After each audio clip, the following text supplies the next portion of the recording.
Hey guys, how's it going and welcome back. Well, she's looking like a ukulele, isn't she? So I got some nice gold tuners here. Still have to drill the headstock to put those in and just get them fitted because I still have to Baritone the neck after I do a little bit more sanding.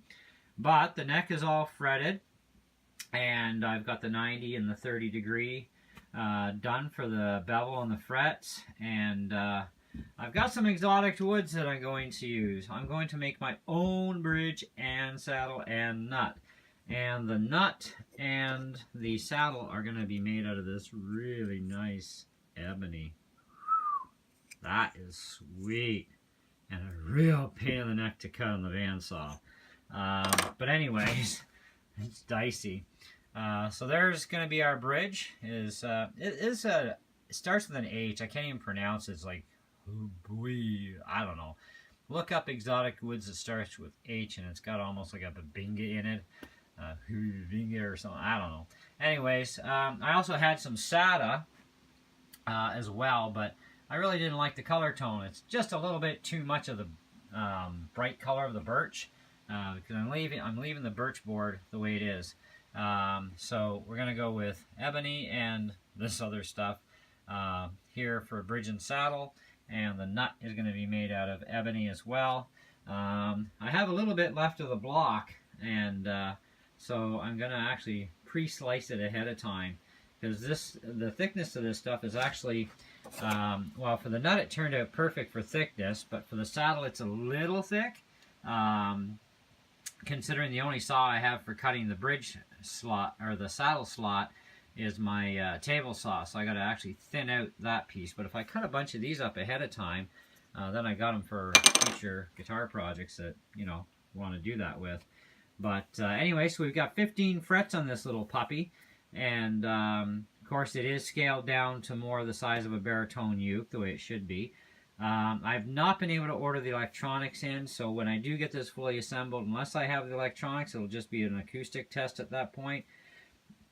And we'll see how it plays, but acoustically it's going to do really well, I'm sure, and it's going to have some volume output to it too, because it does have a 3-inch sound hole, which I've got that all sanded and beveled in. I just have fine sanding to do yet to get it prepped for the Baritone finish.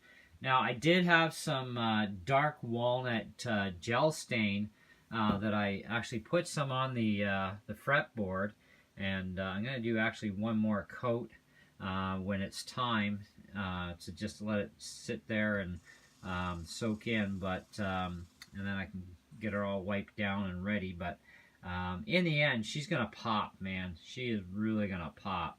And I've already seen this cherry wood with Baritone on it, because I made a set of armchair arms for a friend of mine a couple days ago, and that cherry just, it explodes with Baritone. It's really cool.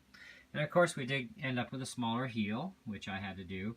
And I over drilled the center hole that it's going to be the main screw that goes in. I actually over drilled it in size to allow for shifting and shim room because of neck alignment. And because you can have everything as dead perfect as you think it is, but that doesn't mean it's going to be dead on perfect for everything else. So, but I still have to finish doing a few things, like I've got to make the rest of the bridge and shape it and everything else, and install the saddle. Once I get the saddle material thinned out more and fitted, then I can actually cut the saddle out of the block at that point. But still got a bit of work to go. But this is the last update you're getting until it's assembled and ready to play, at least acoustically, unless we do have the electronics in by then, but otherwise acoustically it'll be fine. But not too shabby, man. Not too shabby. Pretty good for something I'm just pulling out of my head as I'm going. You know, so not bad. Anyways, guys, let me know what you think and how it is looking. The frets I got they're actually a medium fret. They're like a medium jumbo, I guess you'd call it. You know, they're not skinny minis, but I'll never have to redress them or recrown them ever. I mean, hey, ukuleles are like nylon strings, so they're not going to damage these frets. But anyhow, maybe next time I'll go with gold frets, because gold would look good with walnut too for the frets. But anyways, in the meantime, let me know what you guys think. Thank you for watching, and I'll catch you on the next video, which hopefully, if everything works out, will be some RC stuff for my RC fans. I'll have a couple of videos coming up this week for you guys. So stay tuned for more. Catch you later. Bye.